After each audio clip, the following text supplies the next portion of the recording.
This channel is documenting the journey to make $1 million on YouTube. And in this video, I'm gonna show you how you make all the thumbnails on this channel. So jumping right into it, I will say thumbnails are incredibly important. Like that's a big thing when it comes to YouTube that I didn't really put as much time into when I first started on YouTube. I think I focused more on titles, but titles and thumbnails go hand in hand. Here's why I make them. So this is actually the video I just posted literally yesterday about the 7 reasons why I stopped driving for Uber and Lyft. Here's what I do. Any single time I'm done filming, I'm gonna do this today after this video, kind of like a weird meta perspective. I'm gonna kind of zoom in a little bit. You can see that after I'm done talking, I kind of move it over and then I then pose. So what I do is I kind of pose. And a big thing I try to think of when I'm posing is let me actually maybe like zoom in here. What is a pose that represents the nature of the title of the video? Like in this case, there's been some poses where I've done, all of you have probably seen them, where I'm like, or like one of those, where I'm like excited or I'm pointing at something. But in this case, I'm talking about stopping driving for Uber and Lyft. It's a bit of a, let's call it negative or pessimistic video. So in this case, me doing this kind of adds this element of like, ugh. And right? So I have this one. So what I'm gonna do, I'm gonna go to File. I'm doing this in iMovie, by the way, of course. File, then Image, and I'm just gonna call this like say 1. Then I usually do a couple poses. This is because I do A/B testing in YouTube. So then like say I'm gonna do this one. So this one's me kind of being like, I kind of tried different ones. I think that one I like the best, right? So I have 1 and then 2. So what I'm doing is I'm purposely posing like, and then screen capturing the pose from the video. Then what I'm gonna do, I'm gonna bring up Pixlr. This is kind of like a cool site. I have no affiliation with them. It's kind of like an online Photoshop that's very easy and simple to use. I'm gonna go to remove background. And what I'm gonna do, I'm gonna go 1 and then 2, all right, like so. And you can see now I have these 2. So what I did is I just removed the background for these kind of still images. Then when I go back to Pixlr, you can see these are all the different thumbnails I've made for, again, I have numerous different YouTube channels. And what I try to do is tailor the thumbnail, of course, for the type of content. So for the Uber and Lyft one, you can see this is the one I already made. This one, of course, with the pink and black, very Uber and Lyft colors. Like say I'm doing a video about Waymo though, different color schemes. Like say I'm doing a video about, let's say, a supplement. Typically, I like the kind of almost chalkboard kind of background, right? This is a supplement review I did. You can see all these different ones. This is one I did of actually, I toured the entire IKEA floor, right? So the background is actually the vlog that I did of IKEA with me doing this kind of pose. So what I try to always sometimes think of is when I'm doing this pose, and you can see I have all these different poses from here, different videos I've done for different channels. What I try to do is think, okay, what is the vibe I want to give off with my pose? That's the first thing I think. Then what I do, I'm gonna delete this so I can remake it for you. This is my main template. So this is something I already kind of made. And I will say when it comes to making thumbnails on YouTube, there are very different styles. Like in this case, as you saw here, this is kind of the end result of me making the thumbnail. Very straightforward, very, very simple. The color scheme is very Uber and Lyft, very rideshare. It's me being like, nope, and then the words never again. I feel like this pairs pretty well. And then when I think of it, the 7 reasons why I stopped driving for Uber and Lyft. Sometimes I look at a thumbnail as almost like a second title. So in this case, by me going like this, I'm not just saying, here are the 7 reasons why I stopped. I'm saying, yo, never again. And I think the never again adds us a bit of curiosity, right? Because you want people to click on your videos. So in this case, I'm kind of saying like never again. People may wonder, okay, 1, why did he stop driving? But also 2, why never again? Why is he never gonna drive again, right? So I think it kind of adds a good element. Sometimes though, it's different. So I did a video review about the S4 movie with Bob Lazar. In case you don't know, Bob Lazar, kind of weird to say, has one of the most, if I had to pick one, maybe potentially legitimate stories about working on alien technology. I don't know if I necessarily believe in aliens, but his story is very interesting nonetheless. I don't know if I fully believe it, but anyway. So in this thumbnail, you could see very different style. I kind of want it to be me being like, ooh, I don't know. Like, as you can see with my expression, this is him. Of course, I had to put in a flying saucer. The name of the movie is S4. His name is Bob Lazar. So in this case, this thumbnail has a bit more going on. but also kind of adds this kind of weird as me being like, right? So I think a big thing I say to a lot of people is, what emotion can you convey that really gives off the energy of not only the video, but also the title? I think that's a big thing I think of, is I feel like the thumbnail should actually sometimes, in my opinion, represent or be better connected with the title, not just the video itself, because I want it to be a full package. People see the title and the thumbnail in kind of one go. So I look at here, kind of a weird, post I'm doing here. But with this one, for example, you could see that this is one where I'm talking about people getting demonetized. I want this one to be very straightforward. White background, actually it's this background, right? We have the red thing, which is very common on YouTube to say, hey, you got demonetized, you're not making any money. And then me, I'm almost doing this weird pose of being like, are you effing kidding me? That's kind of like the energy I want to give off here, right? So anyway, so I then make sure, after I'm done filming a video, I'll pose. Again, like I said, I'm going to be doing it at the end of this video. I'll pose, do something like that. I'll do some type of pose. Then, as I just showed you, I'll then remove the background, and then I'll pick one of these. These, again, are already pre-made templates. So let's go back to this one. I'll delete this to show you. All I'm going to do is click Add. I'm going to add in a layer. Going to go to one. I'm going to zoom out to show you how I do this on Pixlr. You can do this on any program, Photoshop, whatever. Bring it small. And again, this is where I kind of mess around now. So I want this to be here. Typically, I like putting myself on the left side of the thumbnail, text on the right. I've noticed for me when I've done A/B testing, and you can do this on YouTube, where I can upload 2 different thumbnails and say to YouTube, hey, test both these. Test, thumbnail A to 50% of people. Test thumbnail B to 50% of people. Then YouTube would tell me which one actually performs the best. Really the cool feature on YouTube. So I'll go here, right? And I've noticed, by the way, with A/B testing, when I'm on the left and the text is on the right, people click on it more. If the text is here and I'm here, people click on it less, which is why you may notice every single time for every video, I'm always on the left side of the thumbnail. I just like to sharpen it just because I think it looks a little better. I might maybe adjust some things here. This is like light. I mean, talking light.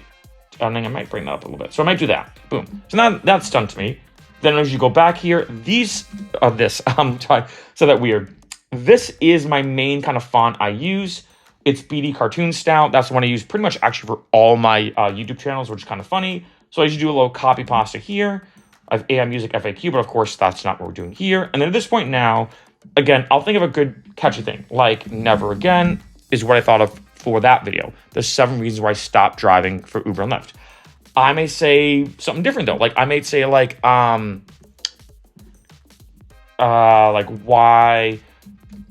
did I even drive? So sometimes what I do is I might do like, I still think never again is better because the shorter and more simple you can make it, the better. So I can even do something like this, like why did I even drive?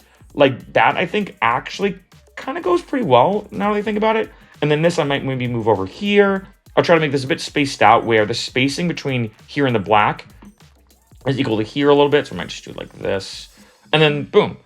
Then another thing I'll do is I'll zoom out a lot. So kind of to 10%. And I ask myself, can I get the same idea out of this thumbnail when it's wicked small? So you can see here that clearly I'm going like this. The font, very, very big. The color scheme as well screams Uber and Lyft, right? So that's a big thing I like to do. Sometimes it is tricky. Like take this thumbnail. This is one that I did where I talked about actually this month, in case you're curious, is my 10-year anniversary of going full-time on YouTube. So I made this kind of collection of all these random videos when I met Sama Ray, the famous Instagram model, who's now being a DJ, when I met Mr. Beast and gave him $20, when I was at all these parties. If I zoom this out a lot, you're like, I don't even know what's going on here. So sometimes this is not 100% true. And also this thumbnail actually is doing okay when it comes to A/B testing. But that's a big thing I like to think of too. Like take this one, if I zoom out a lot, I still think this one still does well. You see the flying saucer very clearly. S4 is right there, which is the name of the movie. I'm kind of doing this pose. You see Bob Lazar there. So the big thing I say to a lot of people is the smaller you can make it, the better. Because obviously, if I'm on my TV watching YouTube or on my computer, this will probably look like, say that. It's very, very clear what's going on here, right? But most people, or a lot of people, let's be honest, watch YouTube on their phone. And even more so, not even just on their phone scrolling on their main feed, but let's say if it's the suggested video. Usually when it comes to suggested video on YouTube on your phone, the font's it's even smaller.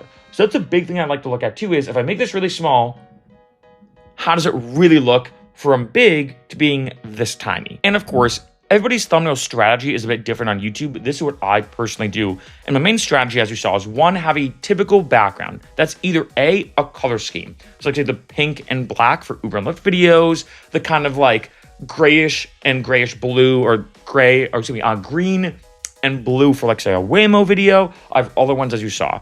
Or what I do for a background is do the background of the content of the video. Usually that's for my vlogs or anything interesting. Like I showed you with the Bob Lazar video, the background was of like area 15 or whatever. Or like or area 51, sorry, area 51, mix those numbers up. Or like say if I'm doing a vlog, like when I showed you when I was in the IKEA store, the background of the initial start of that thumbnail was a screenshot from me being in the IKEA store. Then what I do is I'll do a pose. Hate to say it, typical YouTube pose of like something like that. And what I've noticed too, I'll give you a huge pro tip. The less crazy you look, the better I've noticed. I think when a lot of people think about doing like a YouTube face, if I'm like, let's say something, like I'm doing a video about something crazy, I'm like, whoa, you could not believe what just happened with Uber drivers. If I go like a crazy pose, people are like, it's almost too ridiculous. And I remember learning this in psychology that sometimes the more subtle the expression, sometimes the better it actually does. Because let's say you do something, and I'm like, oh, dude, that was weird. You might laugh. But if I go, that's kind of weird, and I look away, the more subtle the expression, you're like, wait, what do you mean? Wait, was that weird? So let's say something crazy happened with Uber and Lyft drivers. As opposed to me being like typical YouTube face, I might go like I might do like a subtle or I might go like something where I'm just like, whoa, or and in my head as I'm like, if I'd use this word like modeling, right? In my head I'm trying to think, what emotion am I really trying to convey, combined with maybe the text I'm gonna put next to it. Now, of course, every thumbnail is different. Like the IKEA one I showed you, when it was literally just the IKEA background and me, I was just kind of pointing, being like, because I was like, oh, IKEA, this is crazy, right? It was actually a fun time going through the entire IKEA store. So sometimes I do have to kind of like think backwards. I'm like, okay, how do I want the thumbnail to look? And how do I want the emotion to convey? And my goal with the emotion is to invoke some type of curiosity. Whether that's a curiosity of being like, oh, wait, what was it like doing the IKEA store? Or did Bob Lazar actually work on alien technology? Or why do I never want to drive for Uber and Lyft ever again? Whatever emotion I'm going for, my goal is for you to click on the video. So I want to really convey that emotion in the thumbnail, right? So again, I do it with the pose.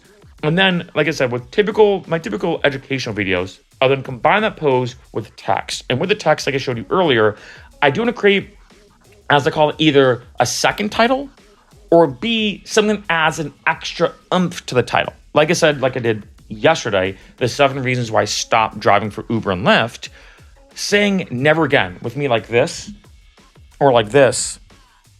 Those are the 2 thumbnails I made, kind of conveys more of that emotion. Like, not only did I stop driving for Uber and Lyft, but I'm never doing it again. And I think that's a double whammy because, like I said, if let's say I just put in the thumbnail, here are the 7 reasons why I stopped driving. 1, it's kind of repetitive. But 2, it's like, oh yeah, you stopped driving, I get it. But by me being almost aggressively symbolizing, yo, never again, it does kind of give out this emotion of like, wait a minute, not only did he stop driving, but why would he never do it again? Remember, at the end of the day, when it comes to your thumbnails, of course, they do have to reflect what's in the video. But I think a bigger thing than that is you want people to click on them and invoke that emotion of curiosity. So they click on your video and they're like, okay, wait, what was the IKEA store like? What was the Bob Lazar movie like? Is he legit or is he making stuff up? Why did this person stop driving for Uber and Lyft and they're never going to do it like ever again? Those are kind of emotions you want to convey that lead you into a really good video.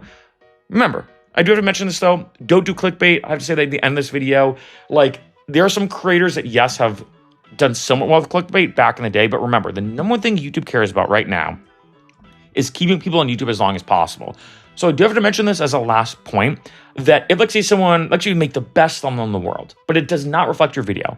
Someone then goes to watch the video and they're like, wait a minute, this isn't even correlational at all. And they click out, YouTube sees that and they'll penalize your video. They'll boost it down. So remember, your goal is for people to watch a video as long as possible. Making good videos is very important. But the one thing, like I said in the beginning of this video, and the one thing I kind of wish I did earlier in my YouTube career and history, 10 years ago, really, is when I started to look at thumbnails more, I noticed I started to get more hits, more clicks. All my analytics went up. Making thumbnails is incredibly important.